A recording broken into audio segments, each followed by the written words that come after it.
предлагаю перейти к выступлениям делегатов съезда. Слово предоставляется ректору Белорусского государственного университета Андрею Дмитриевичу Королеву. Пожалуйста, Андрей.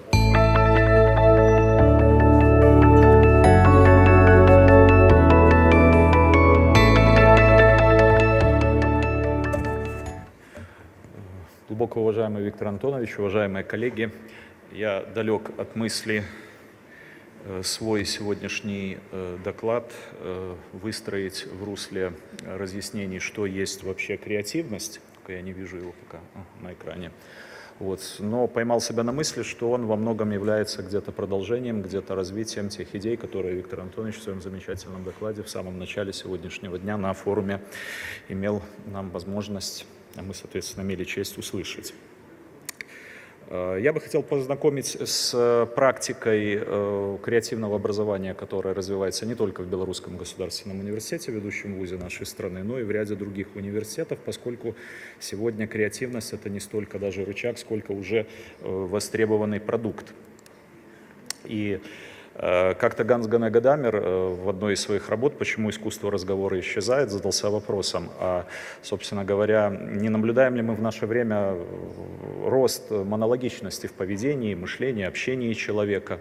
Ну а Борис Леонидович Пастернак в одном из тоже своих известных произведений «Перемена» сказал, что «я человека потерял с тех пор, как всеми он потерян». Вот какова между, казалось бы, двумя разноплановыми такими высказываниями есть взаимосвязь? А очень простая. Она касается образования человека, прежде всего открытия человека. И, в общем-то, что есть монологичность? Монологичность — это есть неспособность человека выйти за свои пределы, посмотреть на себя со стороны, если говорить упрощенно, увидеть область своего незнания, а, как известно, знание о своем незнании — это главное образовательное знание еще со времен Сократа. И происходит закрывание дверки человека к самому себе, к другим людям, о чем свидетельствуют многочисленные достижения и современных психологов, когда замерялась, скажем так, корреляция между все возрастающим ритмом времени, дефицитом времени для человека и его способностью помогать другим людям. И, в общем-то, как результат, сегодня человек все больше и больше молчит, но это не значит, что он молчит в буквальном смысле слова, когда у него нет слов. Часто повторяя, тиражируя чужие цитаты и ведя разговор на общеизвестные темы. Человек также плохо слышит другого человека, поскольку слышать другого — это прежде всего умение слышать себя. Ну и к тому же плохо видит, условно. Это тот факт, что сегодня в информационном пространстве мы наблюдаем достаточно глубокую эрозию истинности, и нарушение внешних пределов человека приводит к искажениям реальности, поскольку реальность есть продолжение наших потребностей. А что же система образования, которая основана на информационном подходе? Она основана на том, что опыт человечества, социально адаптированный, препарированный, разложенный по полочкам на учебные предметы, дисциплины в зависимости от ступени образования, он транслируется от источника к приемщику, то есть передать достижения человечества от учителя, если это вуз, преподаватель, к ученику, к реципиенту. И получаются парадоксальные вещи, что информации становится все больше и больше, однако желание что-то узнавать все меньше и меньше. То есть проблема мотивации, сегодня она тоже звучала несколько раз, это гигантская проблема номер один вообще с точки зрения теории и практики педагогики. И вот одна из студенток, это не соцопрос, это рефлексия, очень сложное задание, которое предлагается после выполнения определенных творческих, креативных мероприятий. Она отметила, в нас больше нет тяги к знаниям, ее нет, потому что сейчас не обязательно все знать, все можно найти. Это к вопросу об образовательном знании, и вообще, что это такое, и как оно коррелирует с вопросами нравственности и, скажем так, способности иметь гражданскую позицию. В общем-то, проблема информации, она общеизвестна. Информация, по словам Жана Бодрияра, она уничтожает смыслы. Это своего рода создает воронку, черную дыру, которая поглощает эти смыслы. А человек — это то существо, которое эти смыслы возвращает. И По сути дела, для того, чтобы вернуть смыслы, нужно вернуть человека, который все больше и больше теряется. И существует достаточно много на этот счет тем, как это можно сделать, образовательных практик. Однако, несмотря на порядка 40 миллионов научных и околонаучных публицистических работ, которые произвело человечество от Адама и Евы, я сейчас привожу данные Google Books, общество не стало более творческим и как-то более образованным, о чем свидетельствует рост конфликтов по экспоненте, которые наблюдаются на земном шаре. Вот каким образом коррелирует здесь историческое и человеческое, макрокосм с микрокосмом? То, что мы практикуем, имеет отношение, безусловно, к дидактической эвристике, к эвристическому образованию, когда учащемуся предлагается познать вначале объект действительности, создать свой промежуточный образовательный продукт и после этого только сравнить с достижениями человечества, то есть посмотреть в некое культурно-историческое зеркало. И мы получаем своего рода диалог своего с чужим. Вот в этом постоянном сопоставлении происходит и открытие человека, потому что, как известно, один из основных законов ксенологии гласит о том, что мы можем познать себя настолько, насколько узнаем, кем мы не являемся.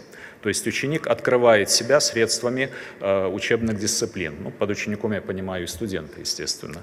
И в результате личностное знание, которое он создает, это есть продукт самоизменения самого студента.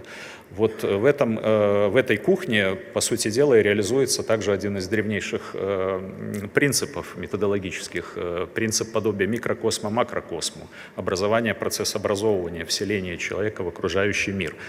Меняются креативное, познавательное, организационно-деятельностное качество личности студента. Он начинает лучше понимать себя, смотреть на себя глазами разных людей. Он начинает задавать вопросы, ставить цели, проводить рефлексию своей деятельности.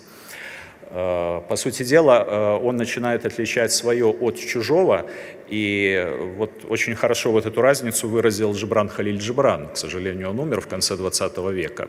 Он говорил примерно так, что многие учения схожи с оконным стеклом. Через него мы видим истину, но оно же и отделяет нас от истины. Казалось бы, вот он, могу потрогать, а не могу. Огромнейшая проблема применить знания на практике, с которой сегодня ставится любой, наверное, университет с точки зрения компетенции выпускника. Каждый решает это уравнение по-своему. А по сути дела, решение уравнения в том, что человек — это уравнение «я» и другого. То есть необходим возврат к определенной диалоговой природе человека. И создание собственных образовательных продуктов студентам, которые отличаются от продуктов любого другого студента. Если мы посмотрим на то, каким образом можно это сделать, используя хотя бы эпизодические элементы этой системы, то мы увидим, что задания, например, не имеющие заранее известных результатов, они открыты. Каждый имеет возможность высказать бесконечное множество своих суждений, составить алгоритм, разработать тот или иной маршрут, доказать, либо опровергнуть. И, по сути дела, в открытости коренится возможность совершить открытие, личностно значимое для студента. Если брать узловые элементы системы креативного образования, конечно, это не только дидактика, это прежде всего подготовка педагога, преподавателя, который, чего греха таить, 20-30 лет работы в университете, считает, что он, в общем-то, почти все знает, что ему, дескать, чего-то там брать, себя как-то менять. Но на самом деле мы можем познать только те вещи, которые сделали сами. Вот этот кантовский девиз, он очень хорошо работает, потому что через, по сути дела, собственную разработческую деятельность меняется преподаватель, меняется отношение к студенту, и самое главное, пожалуй, создается вот этот вот консенс содержания образования, чему учить, которое является не внешне привнесенным, а потому чужеродным, а является разработанным своим для преподавателя, который повышает тем самым и возможность каждому студенту делать свои значимые открытия. По большому счету процесс обучения сводится не к трансляции информации и даче заранее известных одинаковых ответов, а именно к обучению всех одинаково, но по-разному. Ну вот вы можете видеть примеры различных семинаров, которые есть как в самом Белорусском государственном университете, так и связанные дистанционной формой с другими университетами, в том числе и рядом зарубежных университетов. Контент, который вырабатывается в результате подобного рода системы повышения квалификации. Ну и в качестве такого, скажем, аккумулятора можно привести пример и межвузовского образовательного портала «Креативное образование», которое содержит не просто интерактивную площадку, визитку для возможности обмениваться с другими, сколько еще и для возможности, в общем-то, проводить там занятия, онлайн-курсы, вот именно креативной обратной направленности по отношению к традиционному информационному подходу. Ну и вот я позволю себе две буквально рефлексии, опять-таки рефлексии преподавателя, которые прошли через горнило вот подобного рода мероприятий, у которых появляется несколько иная позиция на то, что они вообще делают. Рефлексия студента. Вот самое неожиданное то, что совсем простые на первый взгляд понятия имеют такой глубокий смысл. На этом я бы в условиях регламента хотел бы закончить, но закончить на такой ноте, что вот подобного рода предложенный, скажем так, и методологический, и содержательный, и технологический взгляд на решение одной из возможных решений проблемы повышения креативности образования, оно вообще носит евразийский характер. С одной стороны, рассматривается классический взгляд на ученика как табула раса, чистый лист, с другой стороны, человек рассматривается как семя неизвестного растения. Вот приглашаю всех подобного рода, скажем так, взаимодействию в рамках традиционных, казалось бы, да, учебных программов и планов. Спасибо за внимание. Спасибо, Андрей. Виктор Антонович, если можно, буквально одну минутку, поскольку речь шла о креативности, позвольте я выполню миссию свою. У меня есть вам лично благодарность от министра образования Республики Беларусь, от Белорусского государственного университета.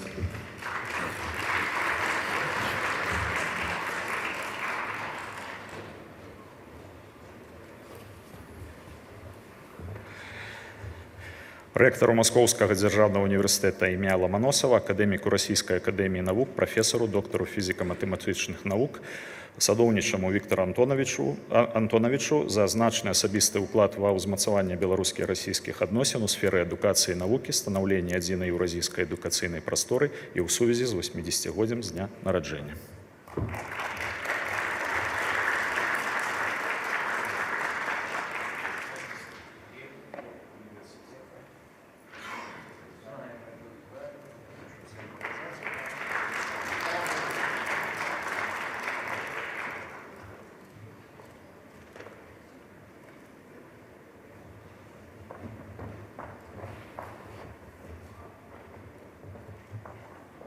Спасибо, Андрей Дмитриевич, за глубокий методический доклад.